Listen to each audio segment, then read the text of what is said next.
ஆடி மாதம் தேங்காய் சுடுறது எப்படிங்கிறது தான் பார்க்க போகிறோம். நான் ஒரு நெத்தி காயை எடுத்திருக்கேன். இந்த காயில் வந்துட்டு எல்லாமே நல்லா சுரண்டி எடுத்துக்கணும். ஸ்டஃபிங்க்கு அவல், எள், நிலக்கடலை, கொஞ்சம் உளுந்து, கொஞ்சம் பச்சரிசி, பாசிப்பருப்பு, பொட்டுக்கடலை, 2 ஏலக்காய், இதெல்லாமே 1/4 கப் அளவு எடுத்து வச்சுருக்கேன்.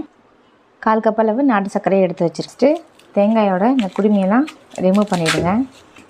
இந்த மாதிரி நல்லா சுரண்டி எடுத்துக்கோங்க.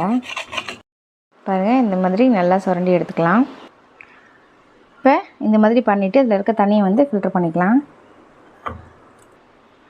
இதுலேருந்து தண்ணி எடுத்தாச்சு. இப்போ இது ஒரு ஓரமாக வச்சுக்கலாம். இப்போது ஒரு பேனில் நம்ம எடுத்து வச்சுருந்த எல்லாத்தையுமே சேர்த்து லைட்டாக வறுத்துக்கலாம். வறுபட்டுருச்சு. இதை ஆற வச்சு கொஞ்சம் கொரப்பாக அரைச்சிக்கலாம். எல்லாத்தையுமே நல்லா கொரப்பாக அரைச்சாச்சு. இதில் நம்ம எடுத்து வச்சுருந்த நாட்டு சர்க்கரையும் சேர்த்து நல்லா கலந்துக்கலாம். கொரப்பாக அரைக்கும் போது இந்த பூரணம் வந்து சாப்பிட்றதுக்கு நல்லா டேஸ்டியாக இருக்கும். லைட்டாக வாயில் கடிப்படும், சாப்பிட்றதுக்கு நல்லா டேஸ்டியாக இருக்கும். இதெல்லாத்தையுமே நல்லா மிக்ஸ் பண்ணிக்கலாம். இப்போ இந்த ஸ்டஃபிங்கை அப்படியே தேங்காய்க்குள்ளே ஆட் பண்ண வேண்டியதுதான். பாருங்கள், பூரணம் வந்து 3/4 வாசி அளவு உள்ளே ஸ்டஃப் பண்ணியாச்சு. இப்போ தான் நம்ம எடுத்து வச்சுருந்தோம் பார்த்தீங்களா, அந்த தேங்காய் தண்ணி, அதை வந்து கொஞ்சமாக ஆட் பண்ணிக்கலாம்.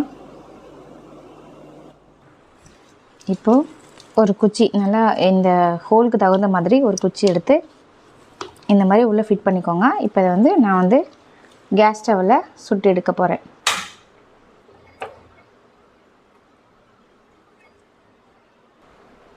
எல்லா சைடும் நல்லா திருப்பி இதை நல்லா சுட்டு எடுத்துக்கோங்க. நல்லா வெந்துருச்சு அப்படின்னா தேங்காய் வந்து உடஞ்சி வரும். அந்த ஸ்டேஜில் வந்து நம்ம வந்து எடுத்துக்கலாம்.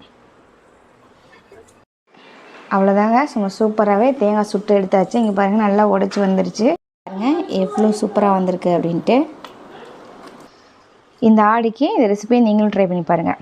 தேங்க்யூ ஃபார் வாட்சிங்.